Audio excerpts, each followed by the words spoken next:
ಪ್ರಿಯ ವೀಕ್ಷಕರೇ, C9 ಕನ್ನಡ ಸುದ್ದಿವಾಹಿನಿಗೆ ಸ್ವಾಗತ. ನಾನು ನಿಮ್ಮ ಸುಮಾ ಪಾಟೀಲ್. ಕಲಬುರಗಿ ಜಿಲ್ಲೆಯಲ್ಲಿ ಒಂದು ಹುಡುಗ ಹುಡುಗಿ ಮನೆಗೆ ಹೋಗಿ ಹುಡುಗಿಯನ್ನು ನೋಡಲು ಹೋಗಿದ್ದಾಗ ಮದುವೆ ಆಗಲು ಕುಟುಂಬ ಜೊತೆ ಹೋಗಿದ್ದಾಗ ಅಲ್ಲಿ ಹುಡುಗಿಯ ಅಣ್ಣನ ಜೊತೆ ಮಾತಿನ ಚಕಮಕಿ ನಡೆದಿರುತ್ತದೆ. ಅಣ್ಣನು ಚಾಕುವಿನಿಂದ ನೋಡಲು ಬಂದ ಹುಡುಗ ಹೊಟ್ಟೆಯಲ್ಲಿ ಇರುಚಿರುತ್ತಾನೆ.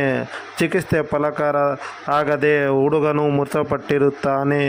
ಕೊಲೆಯಾದ 24 ಗಂಟೆಯಲ್ಲಿ ಕೊಲೆಗಾರನು ಪೊಲೀಸ್ ಅಧಿಕಾರಿಗಳು ಬಂಧಿಸಿರುತ್ತಾರೆ ಎಂದು ಯಶಸ್ವಿ ಕಾರ್ಯಾಚರಣೆ ಮಾಡಿರುತ್ತಾರೆ ಎಂದು ಜಿಲ್ಲಾ ಪೊಲೀಸ್ ವರಿಷ್ಠಾಧಿಕಾರಿ ಮಾಧ್ಯಮ ಮುಖಾಂತರ ತಿಳಿಸಿರುತ್ತಾರೆ.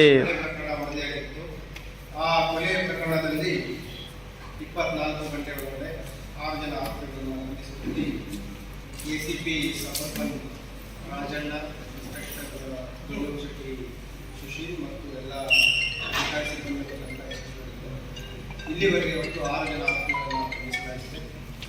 ತಮಗೆಲ್ಲ ತಿಳಿದಿರುವ ಹಾಗೆ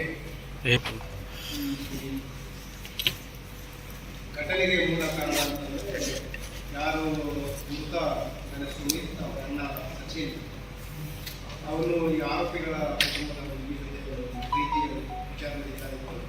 ಅದೇ ಹಿನ್ನೆಲೆಯಲ್ಲಿ ಅವರಿಗೆ ಸುಮಾರು ತಿಂಗಳಿಂದ ವರ್ಷಗಳಿಂದ ಮಾನ ವಿವಾದ ಆಗ್ತಾ ಇತ್ತು. ಮತ್ತು ಮದುವೆ ಪ್ರಸ್ತಾವನೆ ಕೂಡ ಆಗಾಗ ಮಾಡ್ತಾ ಇದ್ರು. ಈ ದಿನವೂ ಕೂಡ ಆ ಮದುವೆಯ ಪ್ರಸ್ತಾವನೆ ಮಾಡಿದಾಗ ಅದು ಗಲಾಟೆ ಆಗಿದೆ. ಇವನು ಹುಡುಗಿಯ ಅಣ್ಣ ಅವನನ್ನು ಚಾಕುವಿನಿಂದ ಇಟ್ಟಿದ್ದಾನೆ. ಅದು ಆರಂಭದ ಹಂತದಲ್ಲಿ ಅಟೆಂಪ್ಟ್ ಮೋಟಿವೇಶನ್ ತೆಗೆದುಕೊಂಡು ನಂತರ ಚಿಕಿತ್ಸೆ ಫಲಕಾರಿಯಾಗ್ತದೆ. ಆಸ್ಪತ್ರೆಯಲ್ಲಿ ಸುಮಿತ್ ಮೃತರಾಗಿದ್ದಾರೆ. ಈ ಒಂದು ಹಿನ್ನೆಲೆಯಲ್ಲಿ ಅದನ್ನು ಕೊಲೆ ಪ್ರಕರಣವನ್ನು ಸೆಕ್ಷನ್ಗಳನ್ನು ಆ್ಯಡ್ ಮಾಡಿಕೊಂಡು ಆರೋಪಿಗಳನ್ನು ಬಂಧಿಸಲಾಗಿದೆ. ಇದರಲ್ಲಿ ಬಂಧಿತರಾದ ಟೋಟಲ್ 6 ಜನ ಇದ್ದಾರೆ. ಅದರಲ್ಲಿ ಮೃತರ ಕುಟುಂಬದವರು ಆರೋಪಿಗಳ ಕುಟುಂಬದವರು 4 ಜನ ಇದ್ದಾರೆ ಮತ್ತು ಏನು ಮರಳಿದ್ದಾರೆ ಅವರ 2 ಜನ ಸ್ನೇಹಿತರು ಕೂಡ ಇದರಲ್ಲಿ ಬಂಧಿತರಾಗಿದ್ದಾರೆ, ಸಿದ್ದು ಮತ್ತು ಪ್ರಜ್ವಲ್. ಇನ್ನೂ 2 ಜನ ಆರೋಪಿಗಳನ್ನು ನಾವು ಬಂಧನ ಮಾಡಲಿಕ್ಕೆ ಬೆಲೆಯನ್ನು ತಿಳಿಸಿದ್ದೀವಿ.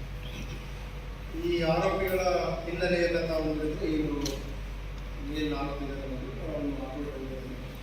ಮತ್ತು ಇವನಿಗೆ ಸಹಾಯ ಮಾಡಲಿಕ್ಕೆ ಬಂದ ಸಿದ್ದು ಅಲಿಯಾಸ್ ಸಿದ್ದರಾಮ ಅವನ ಒಂದು ರಾಗೇನಹಳ್ಳಿಯಲ್ಲಿ ಒಂದು ಪಾನ್ ಶಾಪ್ ಇದೆ. ಉಳಿದ ಆರೋಪಿಗಳು ಎಲ್ಲ ಈ ಸ್ಥಳೀಯರಿದ್ದಾರೆ ಮತ್ತು ಲೇಬರ್ ಕೂಲಿ ಕೆಲಸ ಮಾಡ್ತಾರೆ. ಅಂದರೆ ಅವತ್ತಿನ